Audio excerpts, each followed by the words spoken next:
up, guys? Welcome back to the channel. As you know, this is Somerville Serpents. I am Tyreek, and in today's video, we're going to be talking about how big do ball pythons actually get.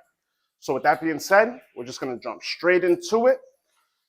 First up, I'm going to bring out our boy Osiris. He is an Orange Dream Fire Desert Ghost, 66% het for hypo. Now, as you can see, he's a fairly small ball python. This is just about what you're going to get when they come hatching out of an egg. As you can see, his belly's a little thick here. He did have a good-sized meal yesterday. But even putting this guy on a scale that I have like a very high-quality scale. They need to be a certain weight to even register, and he doesn't yet. So he's got to be at least still under 80 grams. You're going to have hatchlings. You can have very tiny ones that are like 40, 50 grams, but they're going to be around that ballpark area from like 50 grams to like 75 grams. If I had to guess, I'd say he's just pushing about 80 grams right now. Most people have a policy where they won't even ship under 80 grams or 100 grams. So this is pretty much what you're going to get fresh out of an egg. You can get a little bit smaller, like I said, if they're like the runt of a clutch, or if they were developed in a really small, like boob egg or something. You can get ones that are a little less than this size. But for the most part, this is going to be about your typical size hatchling right here. And just for comparison, so I'm going to leave him out actually. And just for comparison, I'm going to grab our next girl. Her name is Isis. Now, Isis is a Mojave Lesser Enchi Possible Fire Hypo 100% het for Desert Ghost. And if you look at the size on this girl, this is what they're going to look like after a couple months of solid feeding. You can see she's definitely a bit longer than Osiris. Definitely thicker hair in the belly. Now, as a rule of thumb, females usually get bigger than males, but that is not always the case. As you guys will see shortly, I'm going to show you guys some males that break that rule. We have some really big males here. I know there's a lot of controversy with getting your males really big and them being lazy and not wanting to breed, but that just simply hasn't been the case here for us so far. So hatchling, few months out of an egg after solid feeding. This will be the size difference. Like I said, about 75, 80 grams here. She's pushing about 150, 200 grams here. So these are going to be what your ball pythons look like in the first few months of their lives. Okay, so next up here, we have our boy Hades. Now, if I remember correctly, he was hatched out late 2022. So I'm pretty sure the end of December. So he's about 5 months, going on 6 months old. Again, with some solid eating, you're going to see they start to develop some serious length to them, some serious thickness to their body. He's sitting at about 450 grams. He's getting close to that size and the age where he might possibly be able to start breeding and start locking up with females, especially because he is growing so nicely.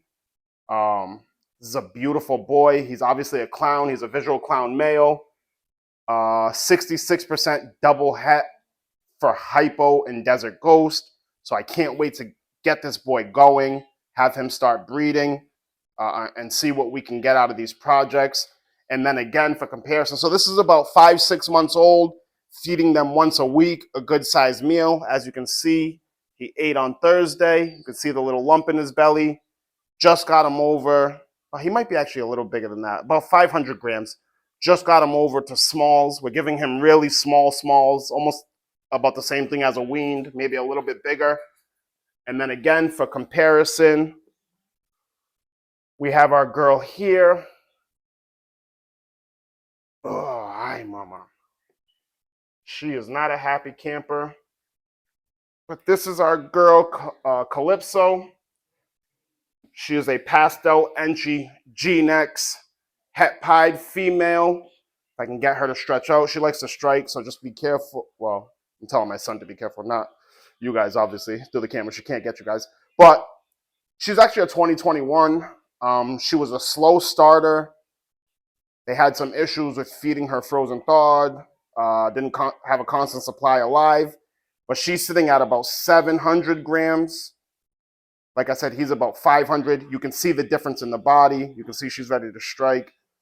But you can see how thick she is.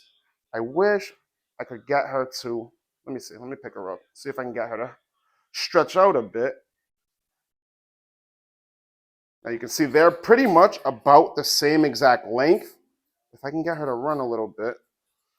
They're sitting at, there we go.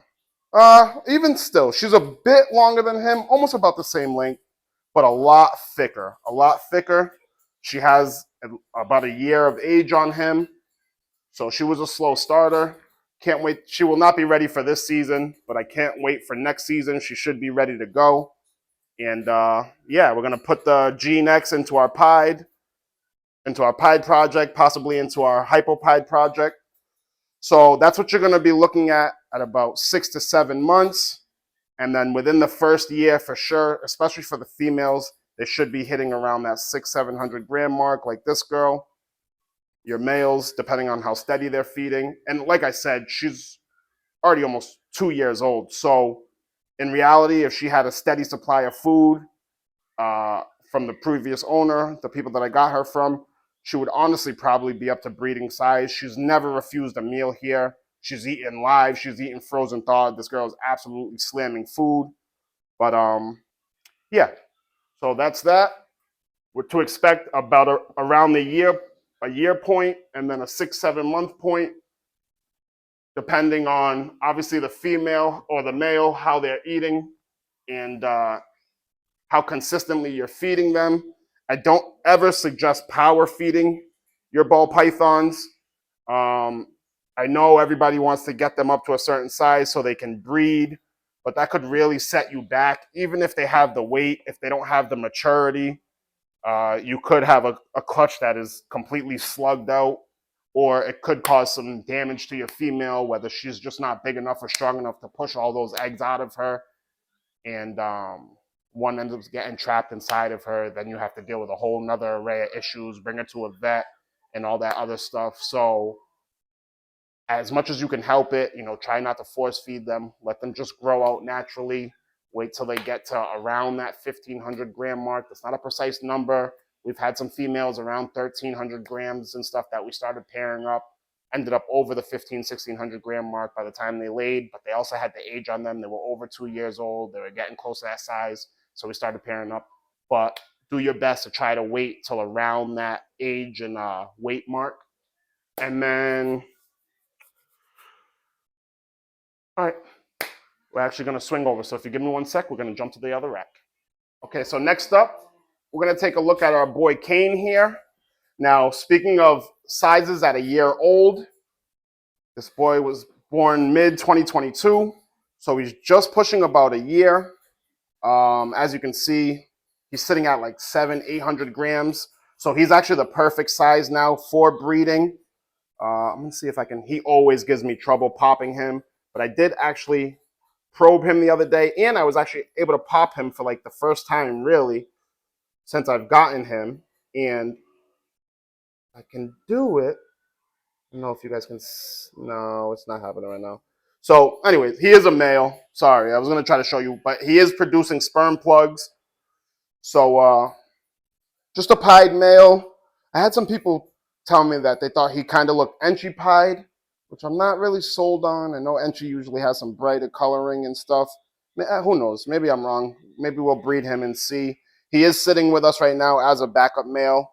But again, about the year marker with a steady diet, like I did when he was a hatchling. He would get fed twice a week, every 4th or 5th day. After he hit that 300 gram mark, he got switched to weans. And then after like the 500-600 gram mark, switched to smalls, which is what he's currently on. He grew perfectly, man. This guy was tiny when we first got him. He has put on some serious size in the last year that we've had him, and just a stunning example of a pied. Very low white, but very beautiful. So again, about that year mark, this is what your male should be looking like. Now, there are outliers. We're starting to get into the adults, so I'm going to speak on this now. There are specific lines of ball pythons. One in specific is called the Volta line, where for whatever reason, that line of ball python just produces giants. You're talking maybe like 7-foot females, 4, 5, 6,000 grams, like massive, massive female outliers.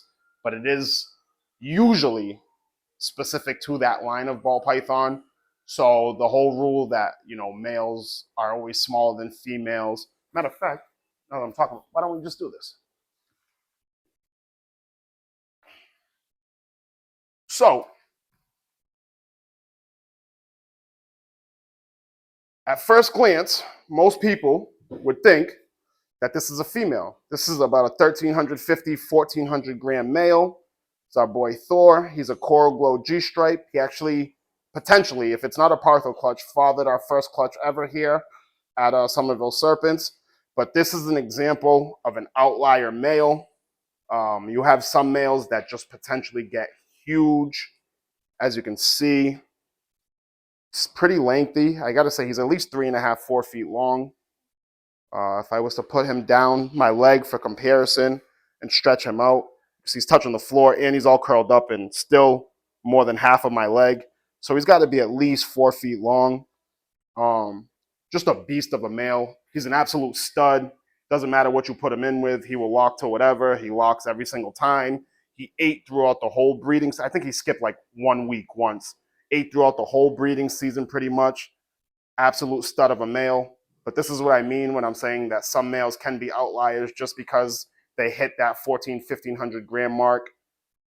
Doesn't necessarily make it a female. So if you don't know how to pop your own ball pythons and you don't know how to probe, I suggest taking it to a person that you trust that does have that kind of experience that can help you with that.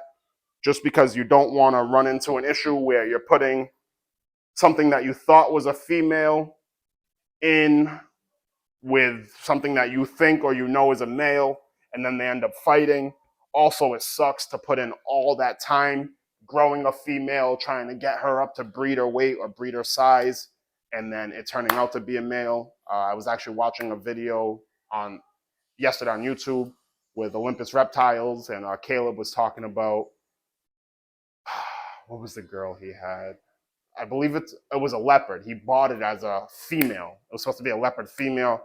Could never get it up to size, never get it up to size. Finally got it up to about that size, about 1,300, 1,400 grams. Put a male in with it, and World War III started. Those were his words.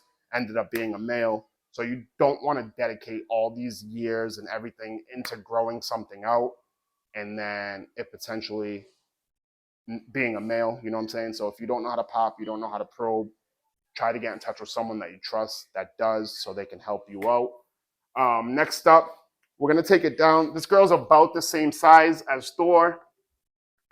This girl is going to be typically, if you're comfortable, about what you want to start breeding at. We have started pairing her up. This is our girl, Rhea. She's our Prastavi, a pastel Mojave hypo female that is 66% double het for Desert Ghost and Clown. We started pairing her to our triple het, our fire triple het male, who's hypo DG Clown. She's sitting at about 1,400, 1,450 grams right now. We started pairing her at about 1,350. So she's still just currently putting on the weight. She's still eating. She's been giving us all the signs. She's bowl wrapping. She's actually in her bowl in the water. She's cooling. She's spraying her tub down with urate. She's locking up. So I'm hoping this is going to be a huge clutch for us, even though she's a little bit on the smaller end. I'm hoping even if we get 4 or 5 good eggs out of her, that can advance our Hypo DG Clown project. That would be absolutely amazing. This girl is a stunner of a snake.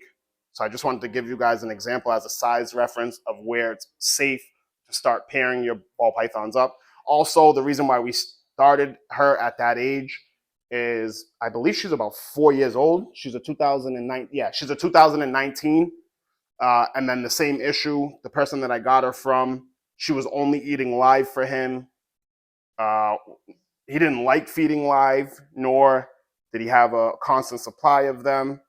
I think it was really more so the whole feeding live scenario he really didn't like. So I got her, she was sitting at like 850, 900 grams in a matter of like 3 or 4 months, man. With the steady live supply, she just blew up like a goddamn tick, man. Um, and then she started throwing out all the signs and everything. So I'm really hoping this girl goes. I think she's going to be the last girl of our season to go, honestly. Could be between her and Isabella. Isabella started bull wrapping and everything after her, but she's also huge now in the middle. She's paired up right now, or I would take her out. So yeah, just a reference of where it's kind of safe to start pairing them, as long as they're like 2 years old, even less. Dev over at Blue Line Morse, he just proved out a girl that's like 18 months old, got up to weight, started pairing her. She dropped a successful clutch of 6 eggs. So, I mean, it varies. You should be able to tell by your girl's body condition. And then last but not least, I'm going to show you an outlier. This girl is an absolute monster. Just hold on 1 second.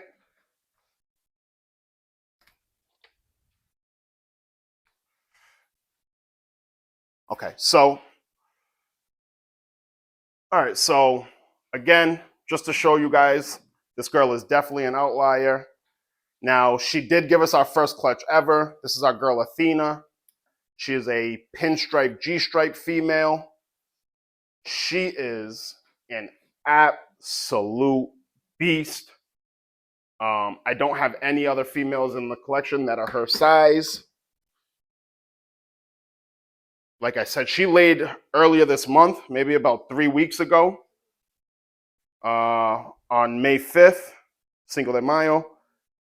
She's a little thin still, but honestly, you can't even tell. She's already taken about 4 meals since then.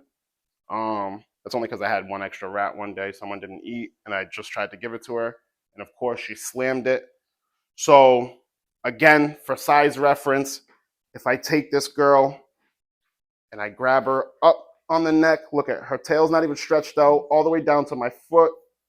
If I was able to stretch her head out and her not really bite me, she's literally about the same size as me. I'm 5'9". She may even be maybe an inch or two taller than me if she's completely stretched out. She's pushing 6 feet easily. She is a monster of a ball python. In most cases, I would say an outlier, but this is the potential of a ball python. And again, she is not one of the Volta line. She is just a really, really big girl. Absolutely beautiful animal. And yeah, so that's really pretty much it. I just wanted to give you guys some comparisons, see the potential of the ball python, how big they can actually get. You know what we're gonna do right here? We're gonna spin this around real quick. So just for comparison, see this girl here? This is pretty much as big as you're gonna get, unless, like I said, some girls, there's other outliers. You'll get a little bit bigger than 5.5, 6 feet. She already laid her clutch. She's still over 3,000 grams. She's an absolute monster. All right, so again, real quick, just for comparison, you're gonna see hatchling anywhere from about 50 to like 75 grams. A yearling sitting at about anywhere from 500 to 700, 800 grams. And then fully grown, you're talking 1,500 grams and up. Really fully grown, you're going to be pushing over 2,000, 2,500 grams. Like I said, this girl's an outlier, about 6 feet long, sitting over 3,000 grams. She was way over that when she dropped her clutch. She just laid 3 weeks ago on May 5th. And yeah, so that's pretty much it. The different sizes and potential of the ball python, what you should be looking into getting into if you are thinking about purchasing a ball python or getting into breeding them. They come in all different shapes, sizes, colors, man. one of the most beautiful snakes on the world. And that's it. With that being said, peace, love, and blessings from my family to yours. Have a great night.